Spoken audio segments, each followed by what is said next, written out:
Bollywood ನಟ ರಣವೀರ್ ಸಿಂಗ್ಗೆ ಇದೀಗ small ಆಗಿ ಒಂದು ರಿಲೀಫ್ ಸಿಕ್ಕಿದೆ. ಮಾರ್ಚ್ 2ನೇ ತಾರೀಕಿಗೆ ಇದೀಗ ವಿಚಾರಣೆ ಮುಂದೂಡಿರುವಂತದ್ದು ಕೋರ್ಟ್.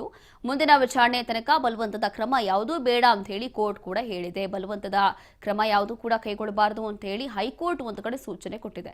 ತನಿಖೆಗೆ ಸಹಕಾರ ಮಾಡಬೇಕು ಅಂತ ಹೇಳಿ ರಣವೀರ್ ಸಿಂಗ್ ಪರ ವಕೀಲರು ಕೂಡ ಹೇಳಿದ್ದಾರೆ. ಈ ಹಿಂದೆ ನಡೆದಿದ್ದಂತಹ ಘಟನೆ, ಇಲ್ಲಿ ಕಾಂತಾರ ಸಿನಿಮಾದಲ್ಲಿ ದೈವಕ್ಕೆ ಮಾಡಿದಂತಹ ಅಪಮಾನ, ಆ ಒಂದು ವಿಡಿಯೋ ಸಿಕ್ಕಾಪಟ್ಟೆ ವೈರಲ್ ಆಯಿತು. ಅದಾದ ನಂತರ ರಣವೀರ್ ಸಿಂಗ್ ಮೇಲೆ ಎಫ್ಐಆರ್ ಕೂಡ ದಾಖಲಾಗಿತ್ತು. ಇದೇ ವಿಚಾರವಾಗಿ ಬಾಲಿವುಡ್ ನಟ ರಣವೀರ್ ಸಿಂಗ್ಗೆ ಒಂದು ರಿಲೀಫ್ ಸಿಕ್ಕಿದೆ. ಈಗ ಮಾರ್ಚ್ 2ನೇ ತಾರೀಕುವರೆಗೂ ಕೂಡ ಈಗ ಈ ಒಂದು ವಿಚಾರಣೆ ಹೈಕೋರ್ಟ್ ಮುಂದೂಡಿಕೆ ಮಾಡಿದೆ. ಸದ್ಯ ಬಲವಂತದ ಕ್ರಮ ಯಾವುದು ಬೇಡ ಅಂತ ಹೇಳಿ ಸದ್ಯಕ್ಕೆ ಹೇಳಿರುವಂಥದ್ದು. ಹೈಕೋರ್ಟ್ ಸೂಚನೆ, ತನಿಖೆಗೆ ಸಹಕಾರ ಕೊಡಬೇಕು ಅಂತ ಹೇಳಿ ರಣವೀರ್ ಸಿಂಗ್ ಪರ ವಕೀಲರು ಕೂಡ ಹೇಳಿದ್ದಾರಂತೆ.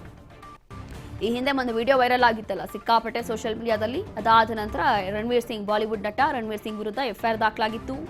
ಅದಾದ ನಂತರ ಬಾಲಿವುಡ್ ನಟ ರಣವೀರ್ ಸಿಂಗ್ಗೆ ಈಗ ಎಲ್ಲೋ ಸ್ಮಾಲ್ ರಿಲೀಫ್ ಇದು. ಹಾಗಾಗಿ ಮಾರ್ಚ್ 2ನೇ ತಾರೀಕು ಮತ್ತೊಮ್ಮೆ ವಿಚಾರಣೆ ಇರುತ್ತೆ. ಆ ಒಂದು ವಿಚಾರಣೆಯಲ್ಲಿ ಹಾಜರಾಗಬೇಕು. ರಣವೀರ್ ಸಿಂಗ್ ಕಾಂತಾರ ಸಿನಿಮಾದಲ್ಲಿ ದೈವನ ಒಂದು ಅಪಹಾಸ್ಯ ಮಾಡಿರ್ತಾರೆ ಒಂದು ವೇದಿಕೆ ಮೇಲೆ, ಒಂದು ಅವಾರ್ಡ್ ಶೋ ಫಂಕ್ಷನ್ನಲ್ಲಿ. ಆ ಟೈಮಲ್ಲಿ ರಿಷಬ್ ಶೆಟ್ಟಿ ಅವರು ಕೂಡ ಅಲ್ಲೇ ಇರ್ತಾರೆ. ಈ ಒಂದು ವಿಚಾರ ಬಹಳಷ್ಟು ಚರ್ಚೆ ಆಗಿತ್ತು. ಹಿಂದೂ ಸಂಸ್ಕೃತಿಯನ್ನ, ದೈವವನ್ನ ಇವರು ಅಪಮಾನ ಮಾಡ್ತಿದ್ದಾರೆ ಅಂಥೇಳಿ ಎಲ್ಲರೂ ಕೂಡ ಆಕ್ರೋಶವನ್ನ ಹೊರಹಾಕಿದ್ರು. ಅದಾದ ನಂತರ ಎಫ್ಐಆರ್ ಕೂಡ ಆಯಿತು ರಣವೀರ್ ಸಿಂಗ್ ಮೇಲೆ.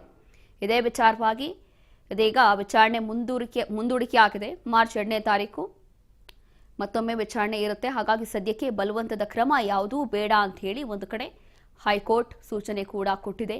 ಬಲವಂತದ ಕ್ರಮ ಬೇಡ. ಅದಾದ ನಂತರ ರಣವೀರ್ ಸಿಂಗ್ ಪರ ವಕೀಲರು ಕೂಡ ತನಿಖೆಗೆ ಸಹಕಾರ ಮಾಡಬೇಕು, ಸಹಕಾರ ಕೊಡಿ ಅಂತ ಹೇಳಿ ಕೇಳಿಕೊಂಡಿದ್ದಾರೆ. ಬಾಲಿವುಡ್ ನಟ ರಣವೀರ್ ಸಿಂಗ್ಗೆ ಇದೀಗ ಸ್ಮಾಲ್ ರಿಲೀಫು. ಮಾರ್ಚ್ 2ನೇ ತಾರೀಕಿಗೆ ಇದೀಗ ವಿಚಾರಣೆ ಮುಂದೂಡಿಕೆ ಆಗಿದೆ. ಮಾರ್ಚ್ 2ನೇ ತಾರೀಕಲ್ಲಿ ಮತ್ತೆ ವಿಚಾರಣೆ ನಡೆಯುತ್ತೆ. ಒಂದು ಅವಾರ್ಡ್ ಫಂಕ್ಷನ್ನಲ್ಲಿ ವೇದಿಕೆ ಮೇಲೆ ಮತ್ತಷ್ಟು ಮಾಹಿತಿಯನ್ನ ಕೊಡ್ತಾರೆ ನಮ್ಮ ಪ್ರತಿನಿಧಿ ಶಿವು. ಇಲ್ಲಿ ಬಾಲಿವುಡ್ ನಟ ರಣವೀರ್ ಸಿಂಗ್ ವಿಚಾರ ಎಲ್ಲರಿಗೂ ಗೊತ್ತಿರುವಂತದ್ದು. ಹಾಗಾಗಿ ಮಾರ್ಚ್ 2ನೇ ತಾರೀಕು ಈಗ ಈ ಒಂದು ವಿಚಾರಣೆ ಮುಂದೂಡಿಕೆ ಆಗಿದೆಯಂತೆ. ಏನಿದೆ ಹೆಚ್ಚಿನ ಮಾಹಿತಿ? ರೋಶ್ನಿ, ಯಾವಾಗ ಗೋವಾ ಫಿಲ್ಮ್ ಫೆಸ್ಟಿವಲ್ ಅಲ್ಲಿ ರಣವೀರ್ ಸಿಂಗ್ ಕಾಂತಾರ 1 ಅದರ ಒಂದು ಅಪ್ರಿಸಿಯೇಷನ್ ಮಾಡಕ್ ಹೋಗಿ ರಿಷಬ್ ಶೆಟ್ಟಿ ಅವರ ಒಂದು ಅಪ್ರಿಸಿಯೇಷನ್ ಮಾಡುವಂತ ವೇಳೆಯಲ್ಲಿ ಎನಾಕ್ಟ್ ಮಾಡ್ತಾರೆ. ಅಂದ್ರೆ ರಿಷಬ್ ಶೆಟ್ಟಿ ಯಾವ ರೀತಿ ಆಕ್ಟಿಂಗ್ ಮಾಡಿದ್ದಾರೆ ಅವ್ರ ರೀತಿಯಲ್ಲಿ ಆಕ್ಟಿಂಗ್ ಮಾಡಿ ಲೈಕ್ ಎ ಗೋಸ್ಟ್ ಅನ್ನುವಂತ ಒಂದು ಹೇಳಿಕೆಯನ್ನು ಕೊಟ್ಟಿದ್ರು. ಆ ಹೇಳಿಕೆ ನಾವು ಮುಗಿಯುವಂತ ಚಾಮುಂಡಿಯನ್ನ ದೆವ್ವಕ್ಕೆ ಹೋಲಿಸಿರುವಂತದ್ದು ಅಂತ ಹೇಳಿ ಒಂದು ಕಂಪ್ಲೇಂಟ್ ಆಗುತ್ತೆ. ಕಂಪ್ಲೇಂಟ್ ಆದ್ಮೇಲೆ ಅದು ಕೋರ್ಟ್ಗೆ ಹೋಗಿ PCR ಮಾಡ್ಕೊಂಡು PCR ಇಂದ ಹೈಗ್ರೌಂಡ್ಸ್ ಅಲ್ಲಿ ಎಫ್ಐಆರ್ ಆಗಿರುತ್ತೆ. ಸೊ ನಮ್ಮ ಭಾವನೆಗಳಿಗೆ ಧಕ್ಕೆ ತಂದಿದ್ದಾರೆ ಅನ್ನುವಂತ ಒಂದು ಕಂಟೆಂಟ್ ಮೇಲೆ ಆ ಒಂದು ದೂರನ್ನ ದಾಖಲಿಸಿಕೊಂಡಿದ್ದಂತ ಹೈಗ್ರೌಂಡ್ ಪೊಲೀಸರು ವಿಚಾರಣೆಯನ್ನ ಮುಂದುವರಿಸೋದಕ್ಕೆ 2 ನೋಟಿಸ್ ಅನ್ನು ಕೂಡ ಕೊಟ್ಟಿರ್ತಾರೆ. ಈ ವೇಳೆಯಲ್ಲಿ ನಟ ರಣವೀರ್ ಸಿಂಗ್ ಈ ಒಂದು ಎಫ್ಐಆರ್ ಅನ್ನ ರದ್ದು ಮಾಡಬೇಕು ಅಂತ ಹೇಳಿ ಹೈಕೋರ್ಟ್ಗೆ ಅರ್ಜಿಯನ್ನ ಹಾಕೊಂಡಿದ್ದಂಥದ್ದು.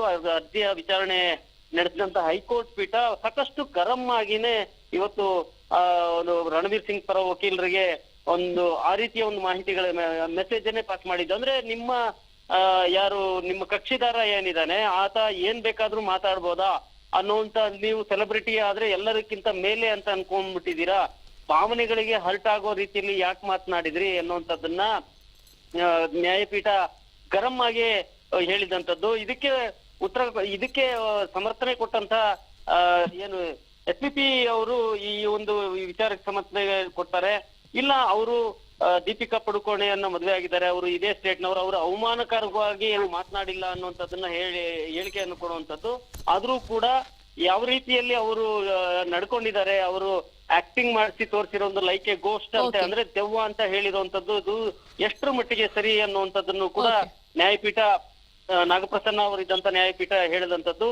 ಸೊ ಇಲ್ಲಿ ಬಹಳ ಮುಖ್ಯವಾಗಿ ಇವತ್ತು ನಡ್ಕೊಂಡಂತ ವಿಚಾರದಲ್ಲಿ ಯಾವುದೇ ಒಂದು ಅರಿವಿಲ್ಲದ ಹೇಳಿಕೆಗಳನ್ನ ಯಾಕೆ ಕೊಡ್ತೀರಾ ನೀವು? ಸಂಪ್ರದಾಯಗಳ ಬಗ್ಗೆ ಅರಿವಿಲ್ಲದ ಹೇಳಿಕೆಗಳನ್ನ ಯಾಕೆ ಕೊಡ್ತೀರಾ?